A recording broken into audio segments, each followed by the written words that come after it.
حدیث کے اندر آتا ہے کہ جب انسان مر جاتا ہے، یہ مسلم کی حدیث ہے، اذا مات الانسان انقطع عمله، جب آدمی مر گیا اب اس کے اندر کام کرنے کی طاقت کوئی نہیں ہے، اب اسے اسی بات ملتا تھا نماز پڑھنے کا، جو نماز پڑھ سکتا ہے۔ فرماتے تین چیزیں ایسی ہیں مرنے کے بعد بھی آدمی قبر میں چلا گیا اسے ثواب ملتا رہتا ہے۔ کیا ہے؟ اس کے اندر پہلی چیز ہے صدقہ جاریہ، ایسا صدقہ کر کے جانا کہ جو اس کا ثواب برابر جاری رہے۔ مثال کے طریقے پر کوئی کنواں کھدوا لیا، یہ اللہ کے لیے وقف ہے، 100 سال 200 سال 1000 سال، اگر اس کنویں سے پیاسا پانی پیے گا اس آدمی کو پہنچے گا جو مر گیا 100 سال پہلے، اس نے بنوایا تھا کنواں۔ اسی لیے مسلم کی روایت ہے اور اس کے شارح امام نووی فرماتے ہیں کہ مراد اس سے وقف ہے۔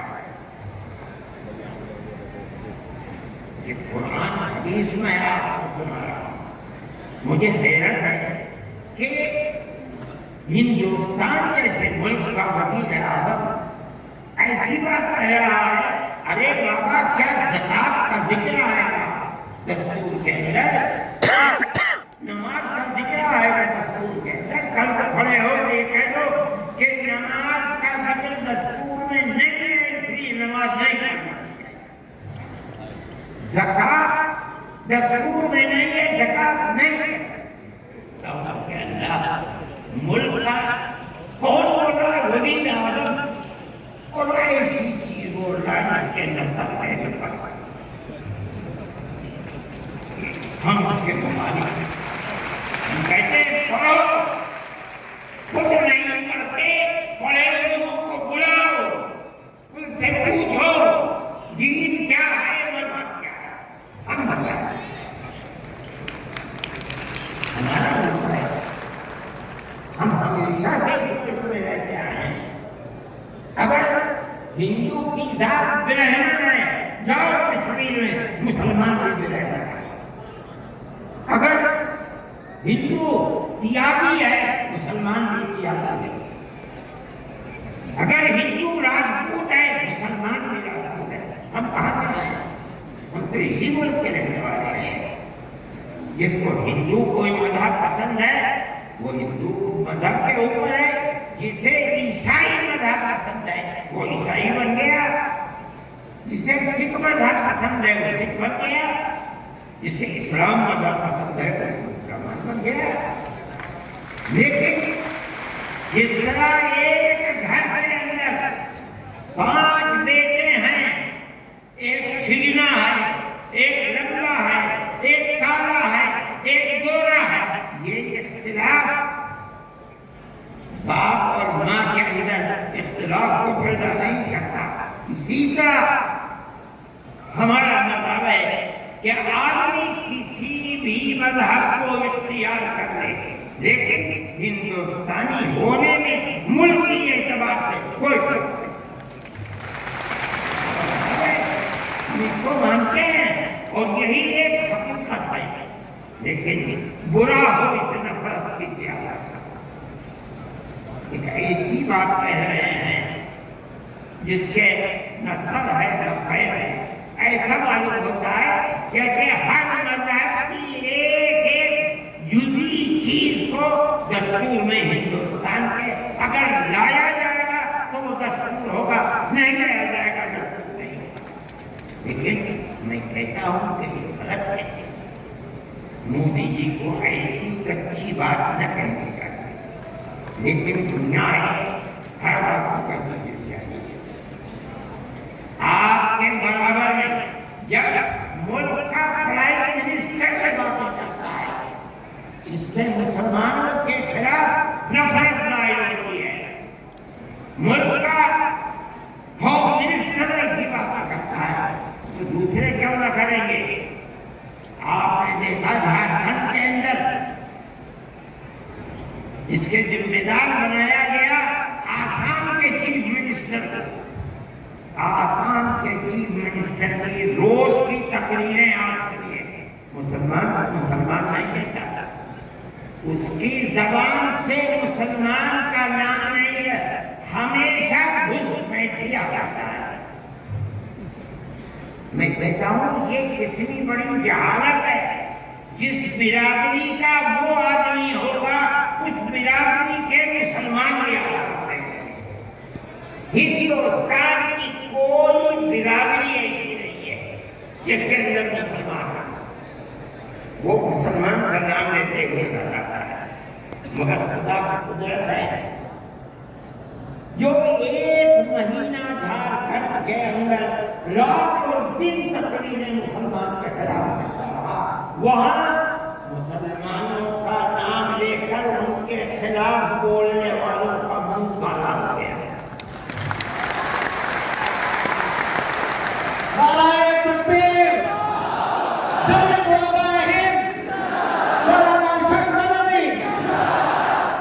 اس کا مطلب کیا ہے؟ اس کا مطلب سمجھو. صرف یہی مطلب نہیں ہے کہ وہ تقریریں کی اور تقریریں کر کے چلے گئے. اس کا مطلب یہ ہے کہ وہ رات اور دن مسلمانوں کے خلاف زہر اگل رہے تھے. جھارکھنڈ کے صرف ہندو نہیں، ہندو اور مسلمانوں نے مل کر اس تحریک اور اس سیاست کو تھوک دیا. الیکشن کے اندر بی جے پی کی ناکامی وہ صرف مسلمان کے حصے میں نہیں تھی جاتی. مسلمان کی تعداد کتنی ہے جھارکھنڈ کے اندر؟ اس کا مطلب یہ ہے کہ نفرت کی سیاست کو جھارکھنڈ کے ہندو اور مسلمان نے تھوک دیا. اس کے اوپر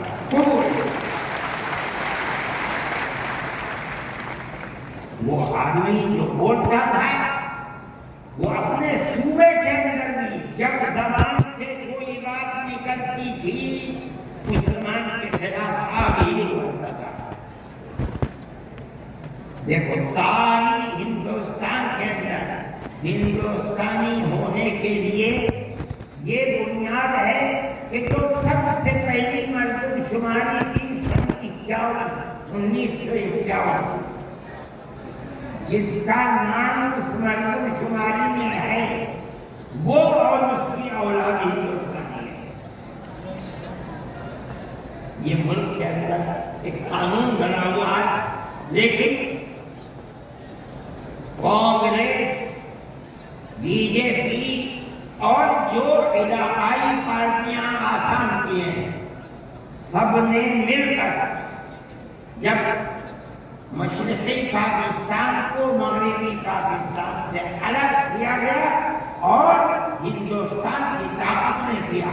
اندرا جی کے زمانے کے اندر بہت سے لوگ ہندوستان وفاداری ہو رہی تھی بھاگ گئے پاکستان کے بہت لوگ بھاگ گئے ادھر.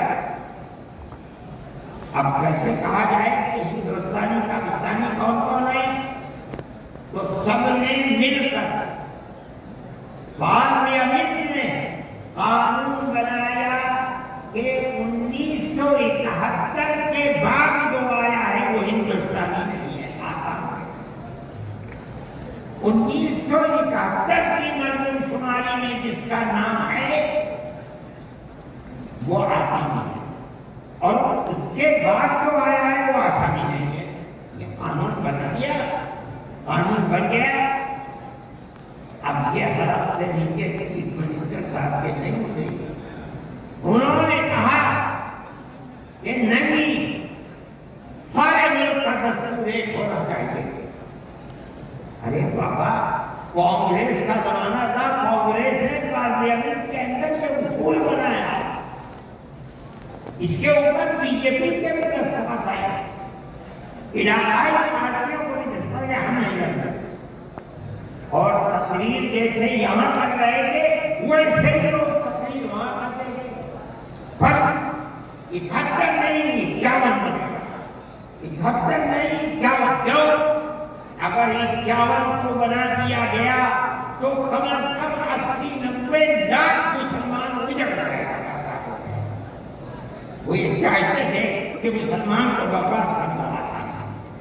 جمعیت علماء وہ جماعت تھی، ہم گئے سپریم کورٹ میں، ہم نے کہا کہ جب اس زمانے کی حکومتیں متحد ہیں یہ کیسے ہو سکتا ہے؟ یہ اللہ کا احسان اور کرم ہے کہ سپریم کورٹ نے وہ فیصلہ کیا جو حق فیصلہ تھا، اور اس نے کہہ دیا کہ نہیں، آسان کے لیے سچی فیصلہ ہی رہے گا۔ تمام پارٹیوں نے اس کو قبول کیا۔ اب زمانہ خراب ہو گیا، دل دکھنے لگا، وہ جو وہاں دل کے اندر مسلمانوں کے خلاف آگ تھی وہ جھارکھنڈ میں جا کر کے ہوئی۔ اللہ نے جہاں نہیں پڑھا۔ میرے بھائی، جمعیت علماء کا ایک کام ہے، ہم نے اس سے پہلے ایک اور مقدمہ آسان کے سلسلے میں رہا۔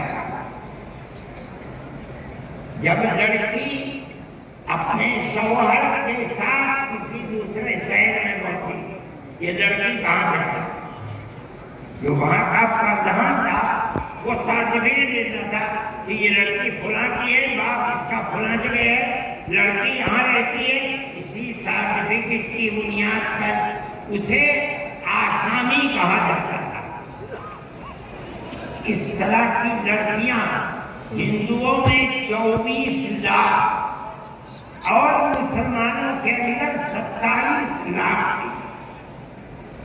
وہاں کی فرقہ طاقت کہتی تھی کہ یہ پردھان کا سرٹیفکیٹ کوئی مانا نہیں ہے۔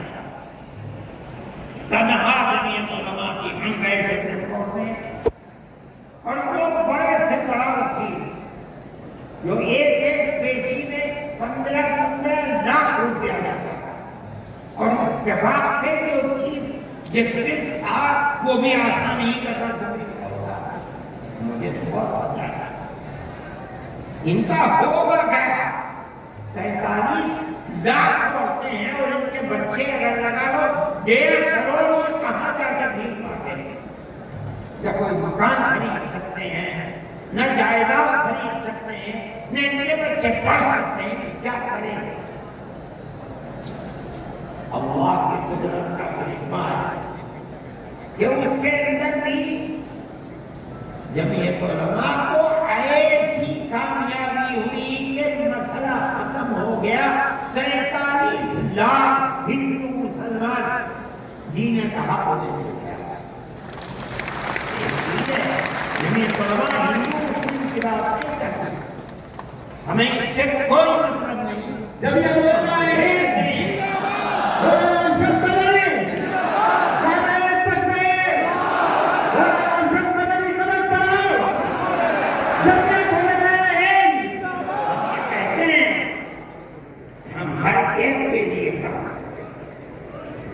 جمعیت علماء کا یہ کردار ہے۔ ابھی آپ کے سامنے بلڈوزر کی تحریک آئی، ہم نے یہ دیکھا کہ چیز دن بدن بڑھتی جا رہی ہے، اور اس آگ کے اندر یہ نہیں کہا جا سکتا کہ 100% مسلمان ہیں، لیکن 95% مسلمانوں کے گھر گرا جائے گا۔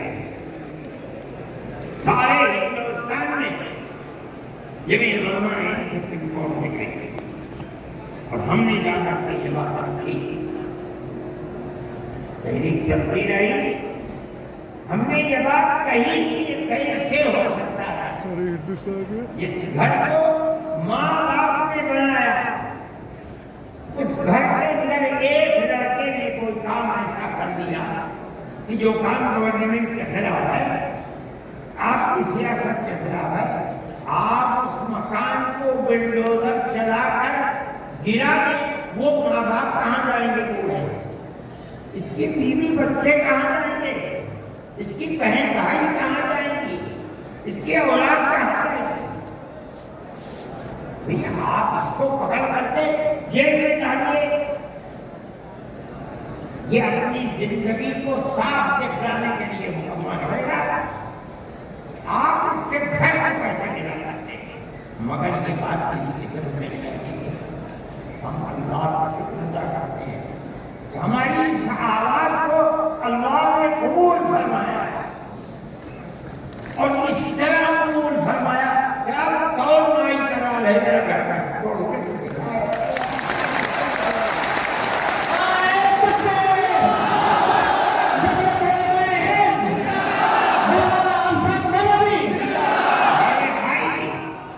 فیصلہ دینے والے مسلمان نہیں تھے,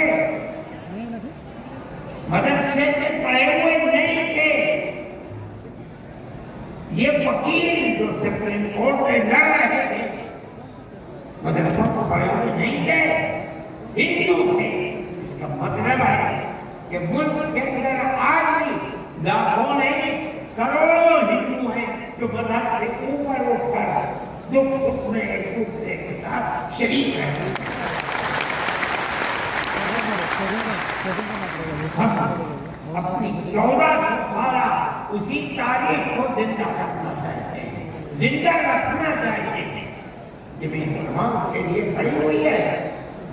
ہم ہر جگہ جاتے ہیں, اس کو نہیں دیکھتے کہ کون ابو حنیفہ کا ماننے والا ہے, کون آدمی اہل حدیث ہے, کون غیر مقلد ہے, کون جماعت اسلامی, کون ہندو ہے, کون مسلمان ہے. اگر ظلم تشدد ہو رہا ہے ہم وہاں جاتے ہیں. سیلاب آیا کیرلا ہم پہنچے, ہم نے مکانات 2 کروڑ روپیہ خرچ کیا, مکانات کی تعمیر کرائی, مکانات کو بنوایا. مسلمانوں کے مکانات بھی تھے, ہندوؤں کے مکانات بھی تھے, عیسائیوں کے مکانات بھی تھے. جاؤ جا کر نہیں کرتے. بنگال کے اندر سیلاب آیا, لاکھوں آدمی اجڑ گئے. ہم نے وہاں کیمپ لگائے. ایک کیمپ میں 2700 صبح 2700 دوپہر میں کھانا کھاتے تھے. کوئی تمیز نہیں کون ہندو ہے کون مسلمان. جو مصیبت کا شکار ہے آئے ہمارے دسترخوان کے اوپر کھانا ہے. یہ ہمارا شکار ہے. میرے بھائی ان تمام چیزوں کو سمجھنا چاہیے. یہ مجھے آج حیرت ہوتی ہے, وزیر اعظم کا خطاب سن کر مجھے حیرت ہوئی. ایسا لگتا ہے کہ جسے پڑھ لکھ کر کے نہیں تھا وہاں بولتی ہے. چیف منسٹر کے خطاب کو آج میں نے سنا, میں نہیں سنتا ہوں, مجھے فرصت ہی نہیں ملتی پڑھنے پڑھانے میں, میں کہاں سے سنوں گا. آپ اس بات کو سمجھیے, لوگ نہیں کہتے, میں تو سب بات کہہ دیتا ہوں. آپ کے اس صوبے کی حکومت وہ بیساکھی ہے جس کے اوپر مرکزی حکومت ٹکی ہوئی ہے. یہ بھی اس کے اندر شریک ہے. وہ کہتے ہیں کہ ہم مسلمانوں کو کوئی تکلیف نہیں پہنچنے دیں گے. میں نے جو بات کہی ہے اسی لیے یہ آواز ان تک پہنچے کہ وقت کو زندہ رکھنا یہ ہمارا مذہبی فریضہ ہے, ہمارا مذہب ہے. اگر آپ اس کی تعریف کریں گے تو مسلمان خود فیصلہ کرے کہ آپ کی گورنمنٹ آپ کے مذہب کو زندہ رکھنا چاہتی ہے یا آپ جب یہ علماء ہیں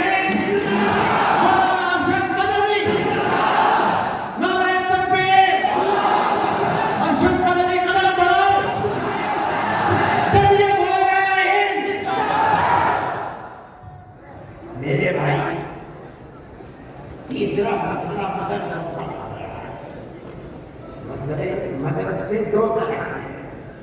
ایک وہ مدرسے ہیں جو گورنمنٹ سے امداد دیتے ہیں, ایک وہ مدرسے ہیں جو گورنمنٹ سے ایک پیسہ نہیں دیتے. ہم پہلے سے کہتے ہیں کہ لوگ ایسا مت یہ ہو نہیں سکتا کہ گورنمنٹ دے اور تم سے لینا، یہ نہیں ہو سکتا۔ آج سے تقریباً 15-20 سال پہلے دلی کے اندر ایک میٹنگ بلائی، بہار کے لوگ اس وقت گورنمنٹ میں تو یہ بھی تھے اور وہ لوگ یہ چیز کے مدرسے والوں کو ہم پیسہ دیں گے، سب نے منع کر دیا کہ ہم نہیں جائیں گے۔ میں نے یہ سوچا کہ مجھے جانا چاہیے، چنانچہ میں چلا گیا وہاں۔ انہوں نے مجھے اسٹیج پر بڑے بڑے ارجن سنگھ بھی تھے اور دوسرے لوگ تھے وہاں تقریر کی مدرسوں کے خلاف۔ میں خاموش بیٹھا رہا۔ اس کے بعد میں مجھ کو کہا کہ آپ ہوں گے، میں نے ان سے کہا کہ آپ نہیں جانتے کہ مدرسوں کا کردار کیا ہے۔ میں آپ کو بتاتا ہوں کہ 1857 کے اندر لوگوں کا قتل عام ہو گیا، تو اب ملک کی آزادی کے لیے جہاد کرنے والے مجاہدین ختم ہو گئے۔ جن لوگوں نے جہاد کیا تھا وہ جیل میں پکڑے گئے۔ جب عام معافی کا اعلان ہوا تو علماء نکلے اور سب جوڑ کر بیٹھے۔ 57 میں جہاد ہوا تھا، ٹھیک 9 سال کے بعد 1866 میں دارالعلوم کی بنیاد رکھی۔ کیوں؟ اب مجاہد زندہ نہیں رہے، دارالعلوم میں جنگ آزادی کے لیے مجاہدین کی فیکٹری بنانے کی وہ ہے۔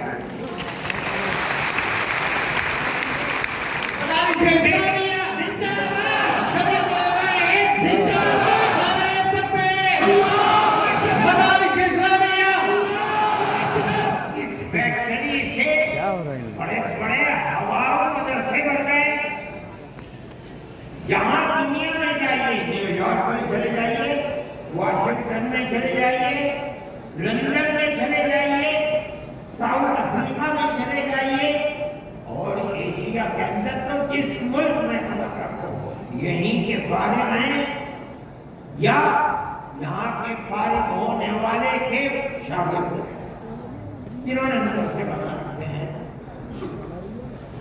یہ مدرسے در حقیقت ملک کی آزادی کی ضمانت ہے۔ ملک کے اندر حضرت شیخ الہند یہیں کے پیدا ہوئے جنہوں نے 4 سال مالٹا میں جیل کاٹا۔ مولانا مدنی یہیں سے پیدا ہوئے جنہوں نے 9 سال انگریز کی جیل کاٹا۔ اور میں نے کہا میں کتنوں کا نام لوں آپ کے سامنے۔ یہ مدرسوں کی زندگی ہے اور یہ تاریخ ہے۔ آپ اس تاریخ کو بجھانا چاہتے ہیں؟ کہتے ہیں بالکل نہیں۔ انہوں نے کہا کہ ہم نہیں بجھانا۔ میں نے کہا کہ یہ ہو نہیں سکتا کہ آپ پیسہ دیں گے اور پھر ان کے نظام تعلیم اور نصاب تعلیم میں دخل کریں۔ آواز آئی ہم وعدہ کرتے ہیں کہ نہیں دیں گے۔ میں نے کہا اچھا میں آپ کو جھوٹا نہیں کہتا ہوں، مجھے یہ بتائیے کہ ابھی الیکشن میں 3 سال باقی ہیں، کیا آپ یہ ضمانت دے سکتے ہیں کہ 3 سال کے بعد جو الیکشن ہوگا اس الیکشن کے نتیجے میں کامیاب ہو کر آپ ہی اقتدار کی کرسی پر بیٹھیں گے؟ کہنے لگے نہیں کہہ سکتے۔ میں نے کہا تو آپ کو 3 سال کی ضمانت نہیں دیتے، اور میرے دل میں یہ ارمان ہے کہ اگر قیامت تک میں زندہ رہوں گا تو مدرسوں کو لے کے جائیں۔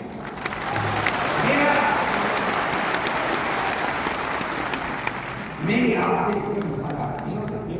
آپ کو اسکول بنانے ہیں، آپ مجھے دیجیے، آپ اگر 50 اسکول کہیں گے میں 50 کروں گا، لیکن آپ یہ چاہتے ہیں کہ مدرسے کو ختم کر کے اس کے اندر اسکول کا نصاب بن جائے، یا یہ مدرسے آپ سے پیسہ لے کر چلے جمعیت علماء سے کرا رہا ہے۔ میں نے ان سے کہا کہ مدرسے اور مسجد میں کوئی فرق نہیں ہے. کہنے لگے وہ کیسے؟ میں نے کہا اس لیے کہ اگر مسجد میں نماز پڑھی جاتی ہے مدرسے میں نماز سکھلائی جاتی ہے. اگر مسجد میں نماز کے اندر قرآن پڑھا جاتا ہے مدرسے کے اندر قرآن پڑھنا سکھلایا جاتا ہے. یہ دونوں ایک دوسرے کے ساتھ ہیں. جیسے ہم مسجد اپنی خود بناتے ہیں چاہے چھپر بنا کر کے بنائیں اسی طرح ہم مدرسے میں بھی آپ سے کوئی مساعدت لینا ہم نہیں کرتا. میں بیٹھ گیا صدیقی صاحب جس کو گورنمنٹ نے بنایا تھا اسکولوں کو اقلیت کے اللہ دینے کے لیے وہ میرے برابر بیٹھے تھے. وہ بھی اسی سے کو بلانے والے تھے. اس کے بعد ایک اور کھڑے ہوئے میرے بعد انہوں نے پہلے یہ کہا کہ مجھے بڑا افسوس ہے کہ آپ نے اکثر کے بعد مجھے بلا لیا. کچھ وقت کے بعد بلاتے انہوں نے تقریر جیسے انہوں نے کہا میں نے اس پر یہ کہا کہ میرے اندر یہ سعادت بھائی طاقت ہے آپ جو فرمائیں. سعادت بھائی اس کو بولیے تو سعادت بھائی تو بھی اس کو جیسے انہوں نے کہا کہ مدرسوں دیجیے نا پائر دیں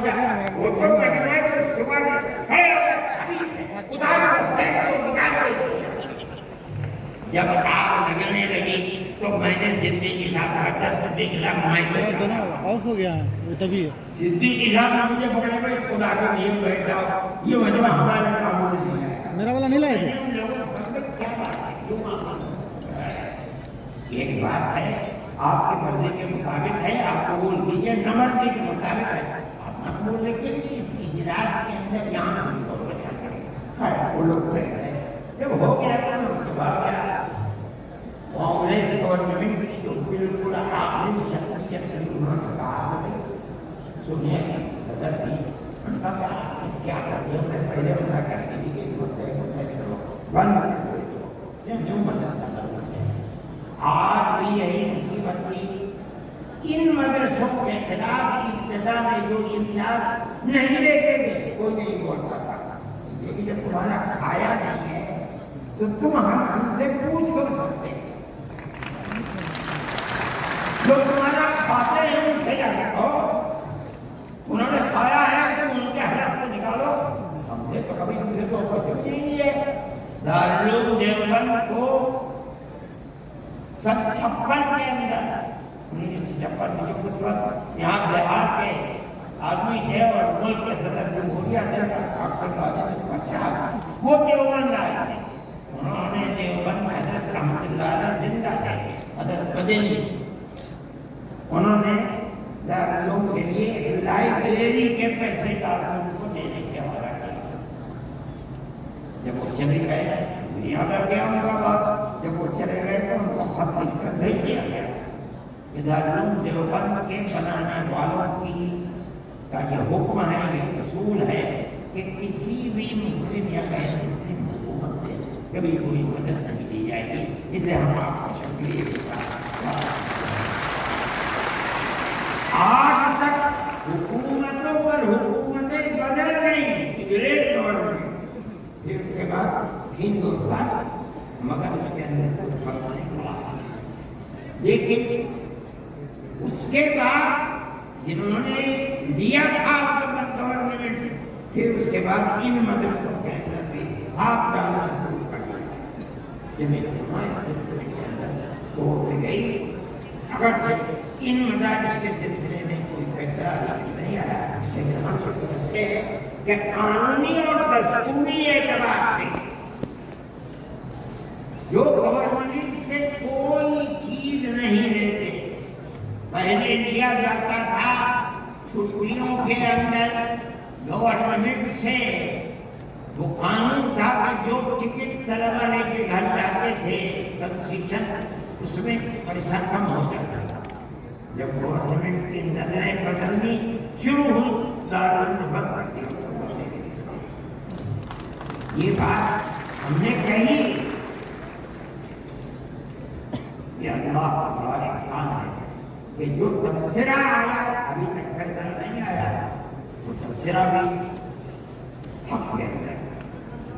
انشاءاللہ جب گورنمنٹ سے کوئی تعلق ہی نہیں ہے اور دستور کی دفعات 25 اور 26 اقلیت کو یہ حق دیتی ہے کہ وہ اپنے اداروں کو قائم کر لے، کوئی رکاوٹ نہیں ہے۔ ہمارے مذہبی اداروں کو کیسے رکاوٹ ہو سکتی ہے؟ دستور کی یہ دفعات ہمارے لیے چین سکون اور دل سے ہمیں حق دیتے ہیں۔ ہم یہ سمجھتے ہیں کہ مستقبل کے اندر بھی انشاءاللہ ہم اپنے پروگراموں کے اندر کام کریں گے۔ میرے بھائی، فلسطین کا مسئلہ ہے، دیکھیے جب یہ مسئلہ ہوا اسی دن ہماری گورنمنٹ نے ایک بات کہی کہ یہ دہشت گردی ہے، فلسطینیوں نے حملہ کیا اسرائیل کے اوپر۔ میں نے کہا یہ بھی گورنمنٹ جانتی نہیں ہے۔ جب میں نے اگلے ہی بیان دیا کہ یہ غلط ہے، اسرائیل کو بنانے والوں نے بنایا تھا بیت المقدس اسرائیل سے باہر، فلسطین آزاد۔ اسرائیل نے امریکہ کی مدد سے اور یورپ کی مدد سے بیت المقدس کو، فلسطین کو، تمام فلسطین کے اوپر زبردستی حملہ کر کے فلسطینیوں کو غلام بنایا اور اپنے اندر داخل کر لیا۔ یہی نہیں، 2-4 سال کے بعد حملہ کیا شام کے اوپر، اور گولان کی جو پہاڑیاں تھیں ان کو اپنے قبضے میں لے لیا۔ جب اسرائیل بنا، نہ فلسطین، نہ بیت المقدس، نہ گولان کی پہاڑیاں، کوئی چیز فلسطین میں نہیں تھی۔ اب فلسطینی اٹھے اپنی آزادی کے لیے۔ اگر تم ان کو دہشت گرد کہتے ہو تو میں کہتا ہوں گاندھی جی بھی دہشت گرد ہے۔ جواب کرتے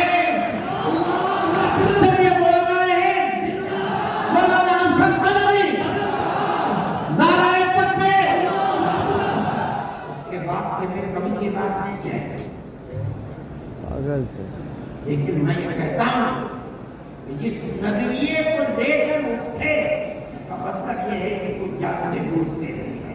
کیسے کہہ دیا ہو، ان کو دیکھنا چاہیے۔ اگر خود نہیں پڑھتے، پڑھے ہوئے لوگوں سے پوچھنا چاہیے، وہ بتاتے ہیں آپ کو کہ ہو کیا رہا ہے۔ ہم ایک بات کہہ رہے ہیں اور ہمیں یہ کہنے کا حق ہے، اس لیے کہ دستور کے خلاف ہے۔ دستور نے ہمیں مذہبی آزادی دی ہے۔ آپ وقت کو مذہب نہیں سمجھتے، لیکن اس لیے نہیں سمجھتے کہ نہ آپ قرآن کو جانتے ہیں، نہ آپ حدیث کو جانتے ہیں۔ حضرت عمر رضی اللہ تعالیٰ عنہ نے اپنا ایک باغ وقف کرنے کی نبی کریم علیہ السلام سے اجازت چاہیے، جو خیبر میں تھا۔ آپ نے فرمایا میری رائے ہے کہ تم باغ کو وقف مت کرنا، بلکہ باغ کی کھجوروں کو وقف کرنا، فقراء کی تقریب کے لیے، اس لیے کہ باغ تمہارا رہے گا۔ باغ اس کا محتاج ہے کہ تم اس کی دیکھ بھال کرو، وقف کر دو گے کوئی دیکھ بھال نہیں ہے۔ باغ تمہارا ہے، تم اس کی دیکھ بھال کرو، جو پھل اس کے اوپر آئے گا وہ فقیر کو محتاج ہے۔ انہوں نے نہیں کر دیا۔ میرے بھائی، وقت 1400 سال سے کیا کریں گے اللہ نے قرآن میں مانگ رہے تھے، رسول اللہ نے حدیث کے اندر بتایا ہے، اور نہیں ہے، ورنہ تو بے شمار اوقات ہیں۔ خود نبی کریم علیہ السلام نے اپنی زندگی کے اندر وقت کی ہے۔ یہ مطلب ہے آپ کو اس کے اندر وقت دیتے ہیں۔ آپ یہ کہیں گے دستور میں لکھا ہوا نہیں ہے، اس کا مطلب یہ ہے کہ آپ یہ نہیں مانتے کہ مسلمان کو آزادی ہے اپنے مذہب کی حفاظت کی۔ آپ یہ نہیں جانتے کہ ایک ایک مذہب کی جزیات کو دستور کے اندر جب